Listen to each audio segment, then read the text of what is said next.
Lock হয়ে গেছে।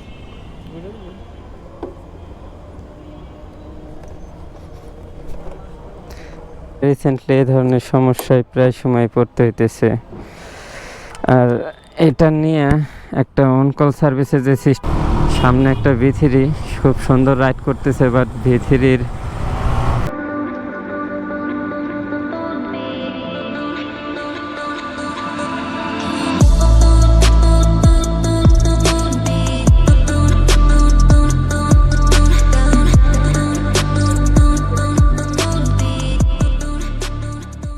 Recently guys আমাদের ফরিদপুরের যে অবস্থা হয়েছে, অ্যান্ড যেখানে সেখানে পুলিশ দাঁড়াইতেছে।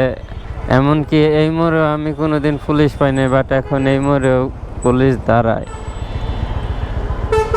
এই জন্যে ক্যামেরা নিয়ে আসছে আজকে।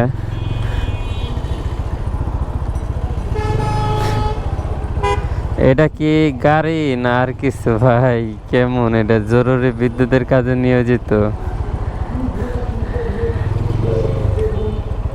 বুঝলাম না ভাই, রিক্সা টান দিতেছে কি? মনে হয় যে ওইটাই তো দেখতেছি, আমাদের মনে হয়েছে পারি হইতে দেবে না। মানে দেখতেছে যে সাইড চাইতে চাইতে মাঝ রাস্তায় চলে আইছি, তো আমাদের যে একটু সাইড দিবে ওই সিস্টেমটা নাই। সে চাইতেছে আমরা ঢুকাই দেওয়ার আগে উনি আমাদের সামনে দিয়ে ঢুকাই দেখ।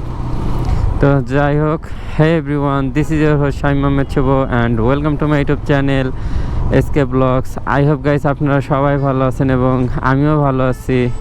অ্যান্ড ঘড়িতে সময় 2:30 সামথিং।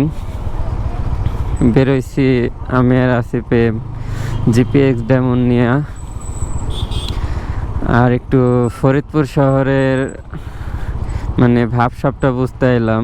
কারণ বর্তমান এই এখন যে মাত্র ব্রিজটা পার হইলাম, এই ব্রিজের উপরে একটা বিস্ফোরক জাতীয় জিনিস মানে বোমা পাওয়া গেছে, যার কারণে একটু আমাদের ফরিদপুরটা এখন রিসেন্টলি গরম গরম আছে, একটু উত্তপ্ত।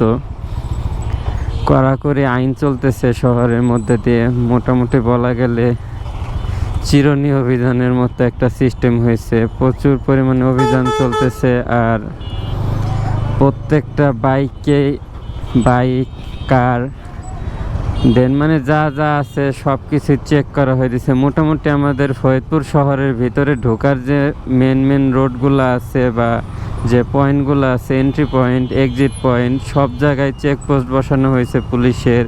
কড়া নজরদারি চলতেছে। এমনকি শহরের ভিতরে অলিগলিতে, মানে আগে মানুষ পুলিশের হাত থেকে বাঁচার জন্যে যে সমস্ত অলিগলিগুলা ইউজ করতো, অলিগলি দিয়ে বাইক চালাইতো, ওই সমস্ত অলিগলির মাথায় মাথায় এখন পুলিশ দাঁড়ানো ধরছে। মানে এতটা কড়াকড়ি আইন চলতেছে আর এতটা কড়াকড়িভাবে চেকিং চলতেছে।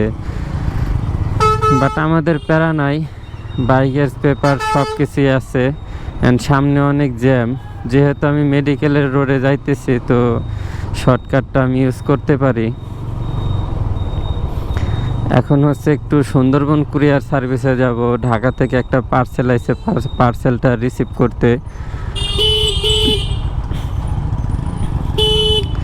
তো আগে এটা ছিল আলিপুরের মোড়ে, মানে এই সুন্দরবন কুরিয়ার সার্ভিসের রিসিভ পয়েন্টটা ছিল আলিপুরের মোড়ে।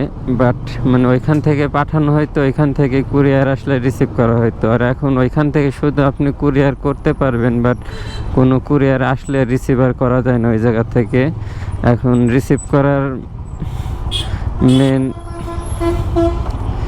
বাইরে এইসব রাস্তায় মানুষ এত ব্যস্ত ওভারটেক করা নিয়ে। লুকিং গ্লাস ফলো না করলে আমার লুকিং গ্লাস ভাঙিয়ে নিয়ে চলে যাইতো সাথে করে।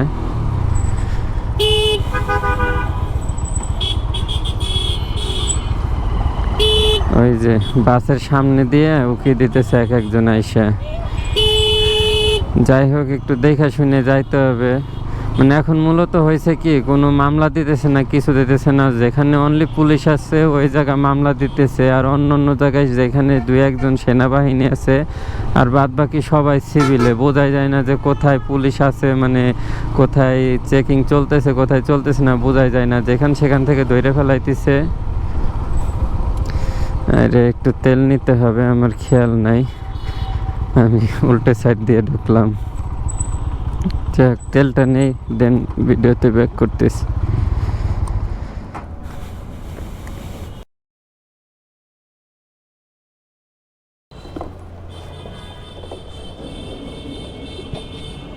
লক হয়ে গেছে।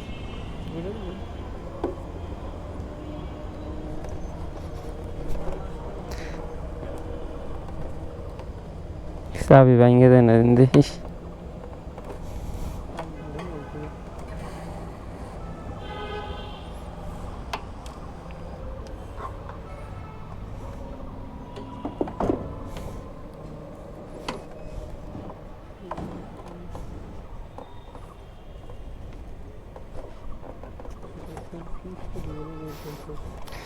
তো ডেমনে রিসেন্টলি এই ধরনের সমস্যায় প্রায় সময় পড়তে হইতেছে। আর এটা নিয়ে একটা অনকল সার্ভিসের যে সিস্টেমটা আছে তাদের সাথে আলোচনা করা হয়েছে, বাট তারা বলছে যে ইউজ করেন, যদি আবার ওই সমস্যা হয় তারা দেখবে। কিছুদিন ভালো যায়, যখন তাদের কাছে কমপ্লেন দিতে যায়, এটা নিয়ে কথা বলতে যায়, তখন ট্যাঙ্কি ভালো হয়ে যায় একটা ভিডিও দিতে গেলে। অ্যান্ড তাছাড়া সবটা সময় ঠিক এরকমভাবে খাটায় ট্যাঙ্কি আমাদের। বাট এখন সরাসরি ক্যামেরায় ধরা পড়ে গেছে, আর এই জিনিসটা পাঠাইতে হবে জিপিএক্স ডেমনের সার্ভিস সেন্টারে, যাতে করে তারা আমাদের একটা রিসেন্টলি সমাধান দেয়। তো এই হচ্ছে সুন্দরবনের কুরিয়ার সার্ভিসের। হ্যাঁ, এখান থেকে মেবি দেয়, একটু রং সাইড দিয়ে যাইতে হবে।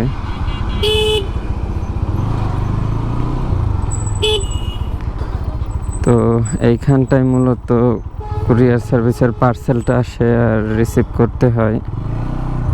এই জায়গার অবস্থা তো প্রচণ্ড খারাপ। আচ্ছা, পার্সেলটা রিসিভ করি, দেন আপনাদের সাথে ভিডিওতে ব্যাক করব।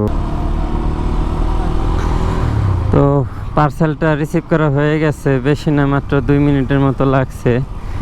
2 মিনিটের ব্যাপার। জিনিসটা হচ্ছে কি, পার্সেল হয়েছে ওষুধ।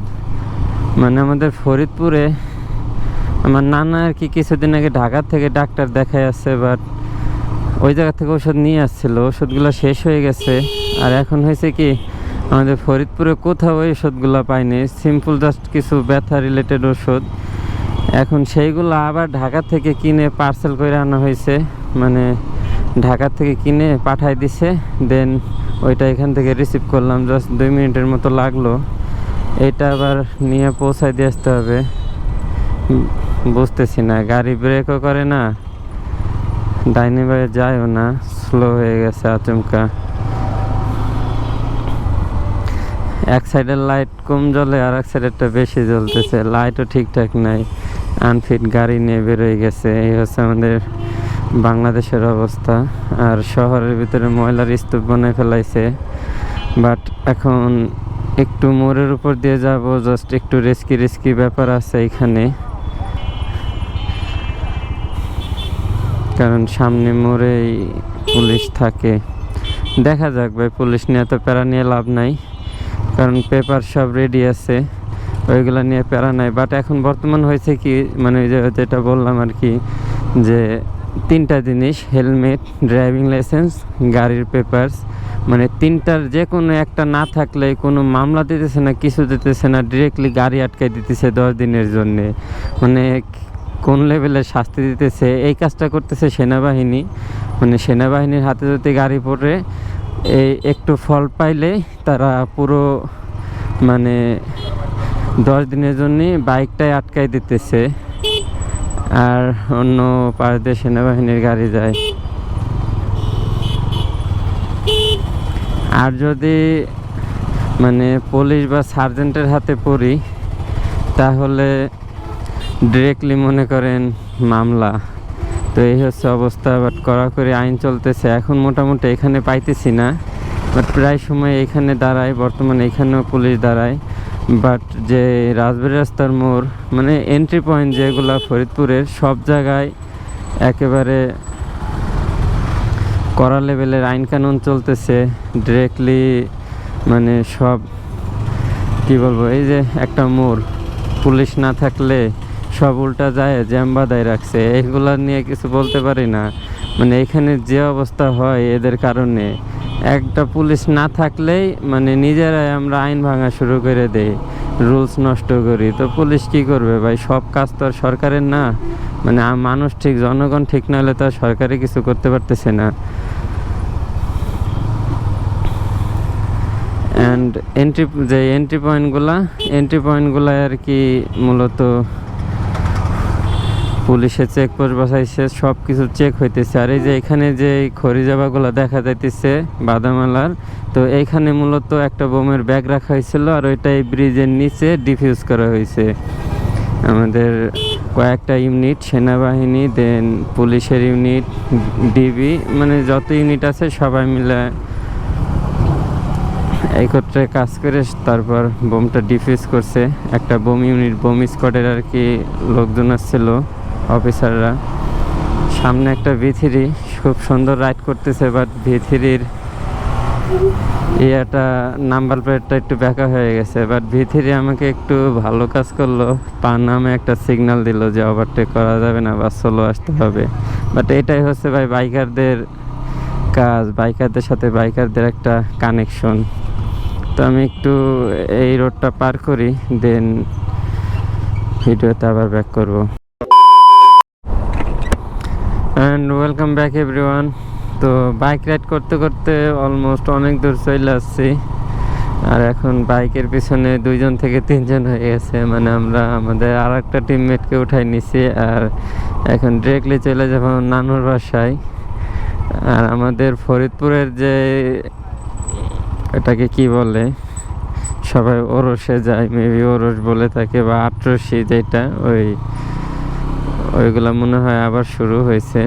বাস চলতেছে অনেক এই রোডে, আর সব বাসের মধ্যে গান বাজনা বাজতেছে, প্লাস পতাকা টানানো দেখতেছি। কিছুদিন আগে একবার শেষ হয়েছে, আবার আর একটা শুরু হয়েছে নতুন করে। তো যাই হোক, পুলিশ টুলিশও আজকাল তেমন পেছলো না। অ্যান্ড সামনে আর একটা মোড় আছে, এখানে মাঝে মাঝে দাঁড়ায়, বাট মনে হয় না যে এখানে আছে।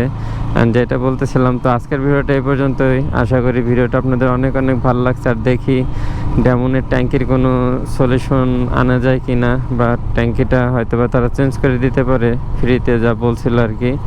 So no more today, still the mister safe, ride safe, and don't forget to subscribe YouTube channel. Good bye, tata.